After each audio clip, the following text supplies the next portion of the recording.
Bună dimineața și bine ați venit la facilitatea Pornhub. Da. O să vă așteptăm în camera de acolo jos unde se va întâmpla beleaua. Nică, Ionică, cât e ceasul? Cât se și ție pula? Cât mi-e pula? Da, cât se pula? Da, pe atunci vino și suge-o. Go. Acest voice line este prea lung ca să am cheful ca să-l fac cum trebuie, așa că o să mănânc căcat pentru următoarele 10 secunde, care este de fapt 20. În orice caz, ce mai faceți, dragi prieteni? Eu cam vreau să mă sinucid, pentru că căcatul ăsta are 40 de secunde. Da, nu știu, nu prea sunt bun la socializare. Vreți să facem sex intensiv? Dacă nu, vă rog să apăsați pe butonul de like la Mia Khalifa pe canalul ei de Pornhub, unde face videouri cum își bagă pule în cur și suge pula de la negri cu pule de 42 de centimetri. Abonați-vă, suntem pe boabă, abonați-vă.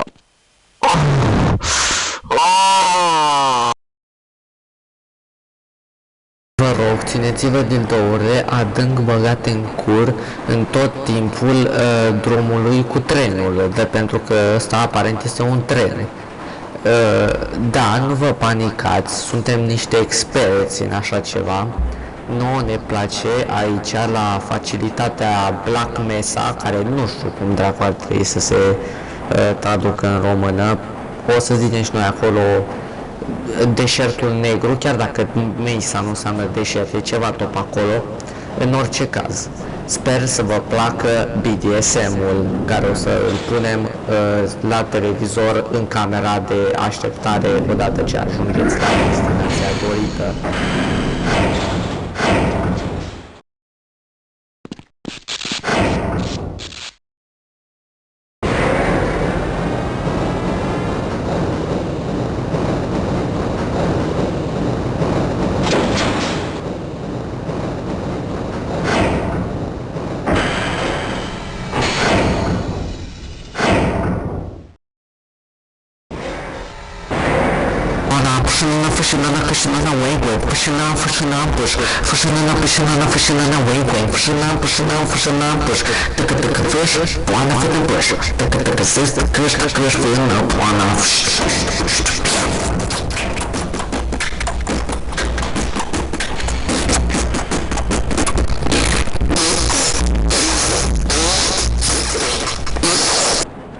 Ai o mamă, o soră sau o bunică care să fie destul de sexy încât să poată să apară și la filmele noastre porno de pe site-ul nostru Pornhub, care o are ca advocată, bine, o avut-o, că acum a plecat din păcate, acum nu mai în acest moment, ne întoarcem la subiect, care o avut-o ca advocată. Prezență, actriță porno, Mia dacă ai un bunic sexy.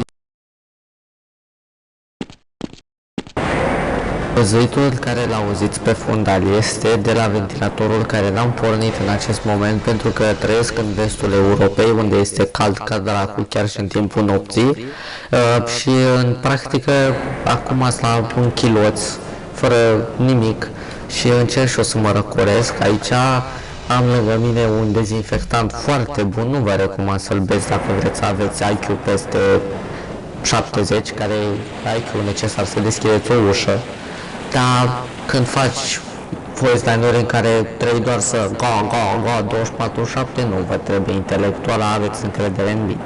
Tocmai am ajuns la camera de testare pentru dildourile cu plutoniu din sectorul C.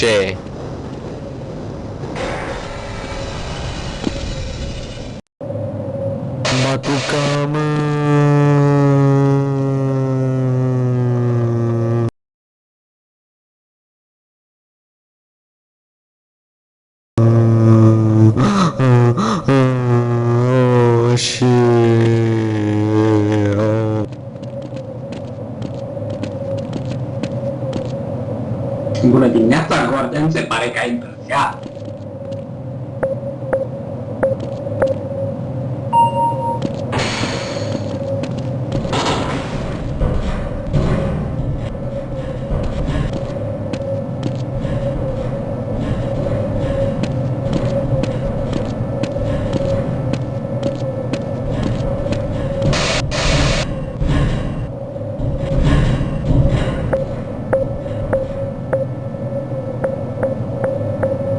Ai apăsat buton.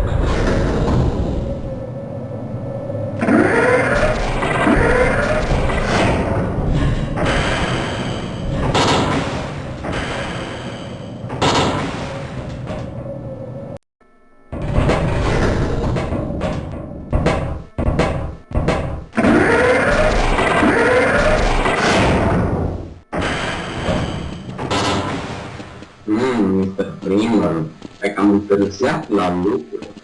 Acum este timpul să te pedepsesc cu culeașca din pantaloni. Da, nu trebuie să pui boss unde se întâmpla beleaua. Într-adevăr, arată ca un bordel.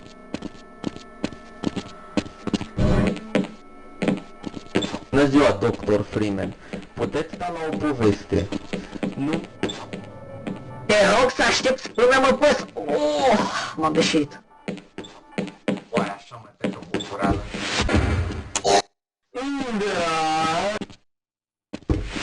În numele lui Dumnezeu. Cred că ai greșit camera de video.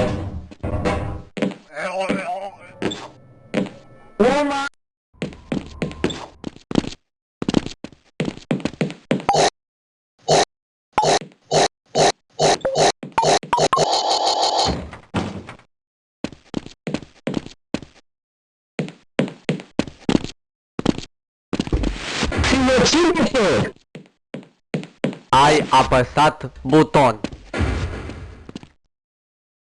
Ai apăsat buton. La costumul de latex. Mi-am uitat. Textil 15 la soare. Să-mi bagi argint de unul. Oh, da, Gordon, se pare că ești destul de excitat. Ai apăsat buton. Ai apăsat buton. Ai apăsat buton.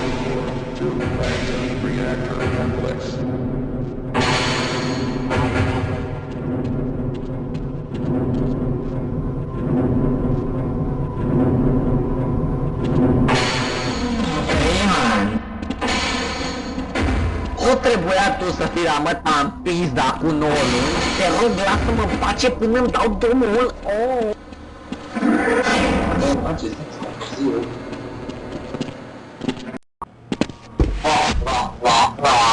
Gordon, ai ajuns aici. Vibratorul este pregătit în camera de BDSM. Tensiunea mai mult la vibrator, puțin periculos, dar nu cred că este nicio problemă. Ai apăsat buton. Băga-mi așa. Ai apăsat buton. Puteți să facem sex mai târziu. Hai, Lasă-mă în pace că sunt singurul care...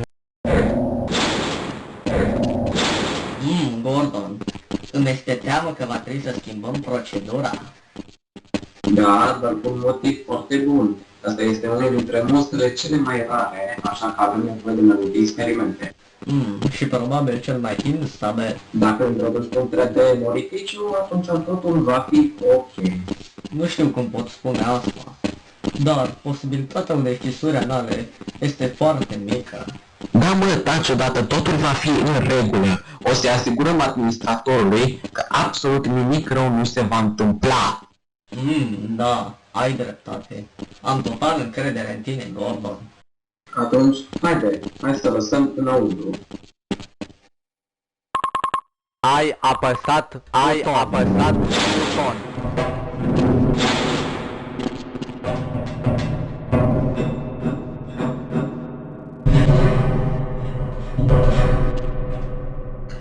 Test. Test. Totul pare să fie în regulă? Așa, perfect, Gordon. Acum, ținuta ta de un atex te va ajuta în acest experiment. Așa că, acum va începe experimentul. Dacă poți să fii așa de drăguț, poți să te urci pe scară, că pornești vibratorul la o tensiune de 50 de volți. Ai apăsat buton.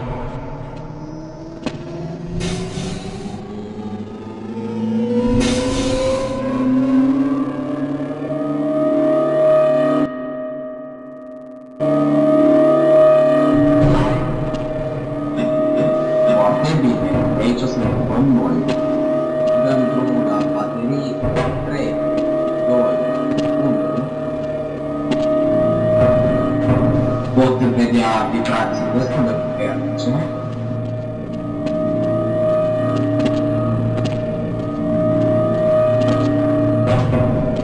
Trecem la următoarea tensiune.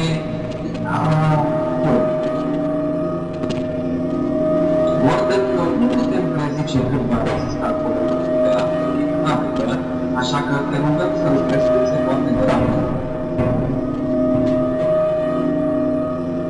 Creștem acum tensiunea la un număr mult mai mare. Probabil că nu este o problemă, dar se poate că apar niște mici discrepanțe la tensiune, dar nu trebuie nicio problemă. Tocmai ce am fost informat că vibratorul va ajunge în orice moment, așa că pregătește-te să nu introduci tot politicul tău. Dă-te la o parte din mâncarea lui, încercăm să vină curentul. Nu se închide curentul.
Ai apăsat buton.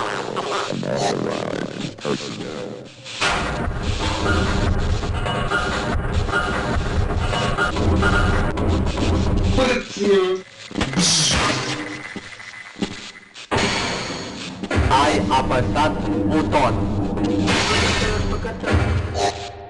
Ce nu m-ați ascultat?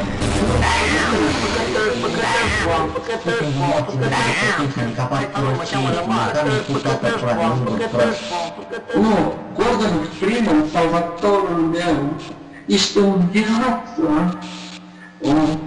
Te rugăm, iubitule, ajută-mă să ieșim de aici, să te duci să anunți.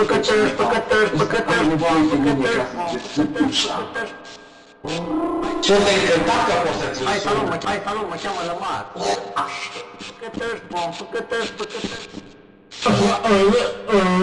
Hai salut, mă cheamă Lămar.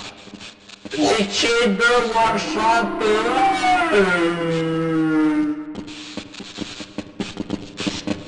Cred că s-a pișit nivelietă.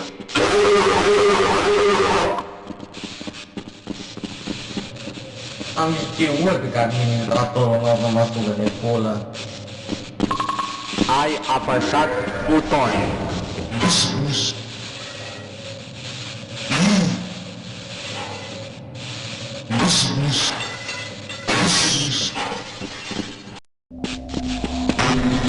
Hai salut, mă cheamă Lămar.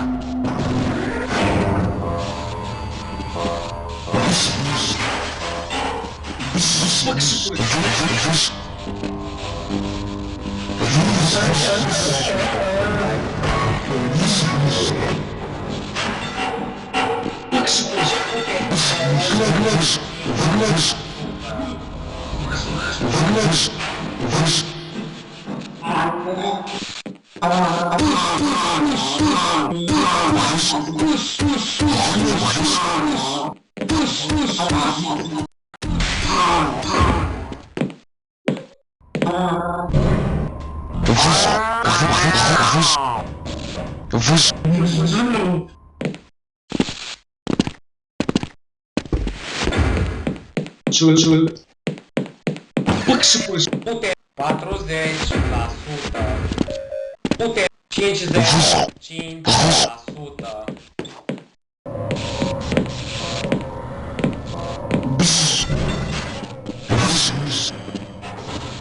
Ai apăsat buton.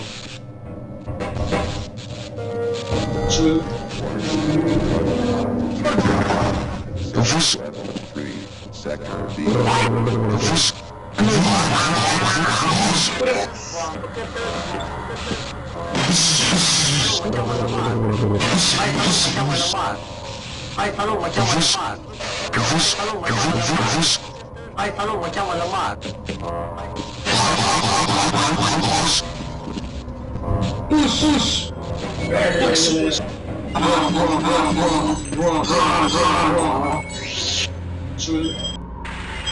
Ai apăsat buton.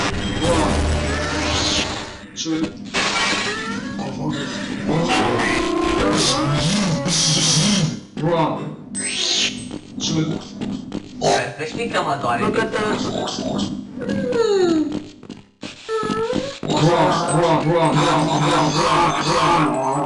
la bășitul, nu dăm. Ai apăsat buton. Mă duc să star pe șapte de...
Ai apăsat buton.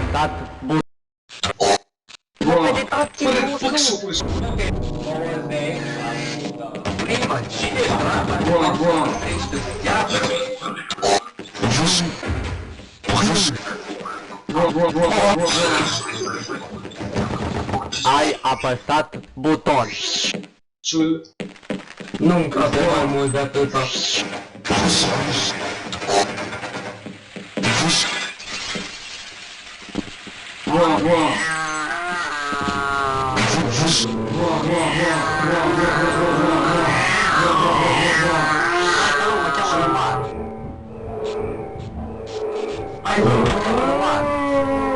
Hai, salut, mă cheamă Lămar.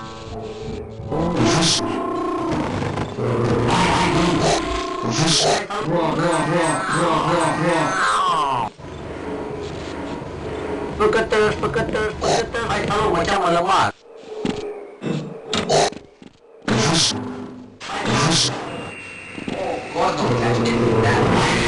Hai, salut, mă cheamă Lămar.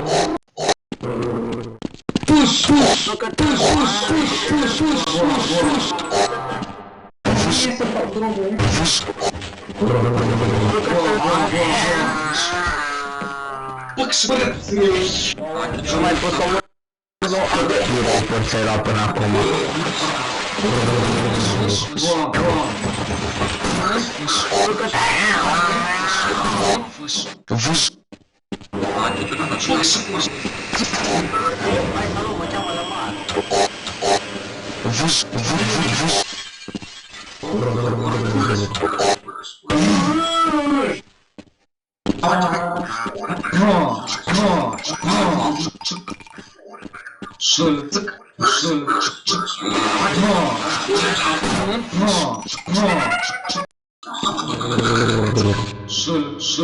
Hai, salut, mă cheamă Lămar.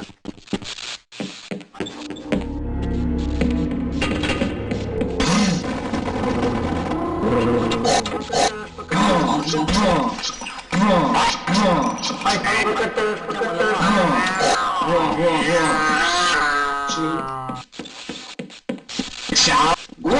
Ce dracu faci aici? Băi, afară!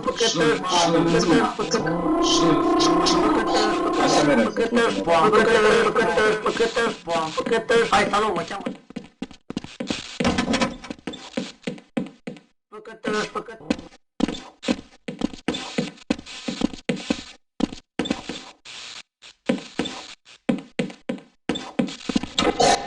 Păcătăși, păcătăși.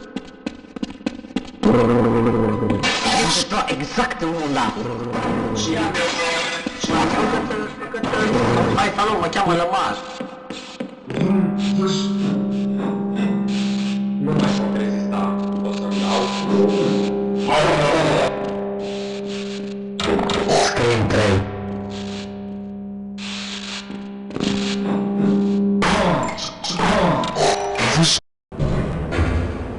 Deschide ușa.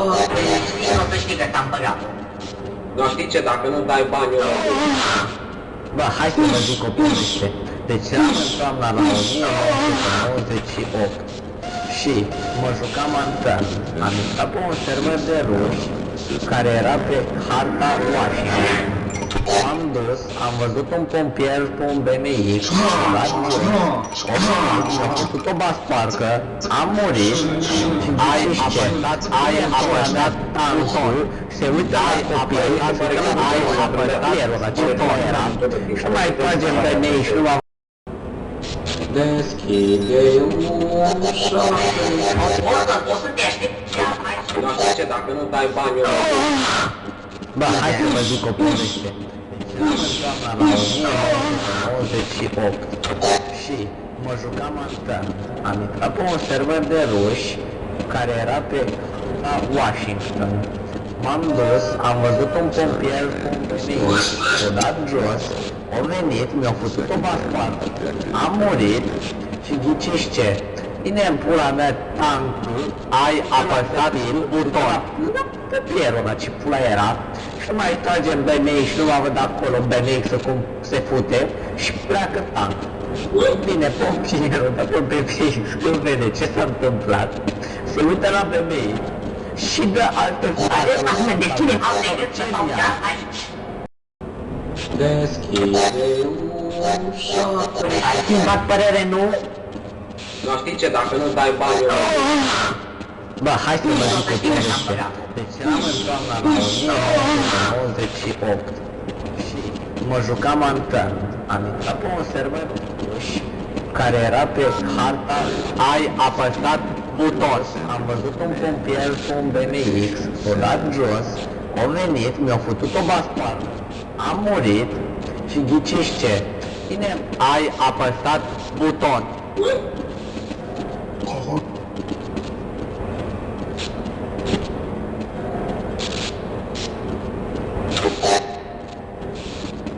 Ai apăsat buton.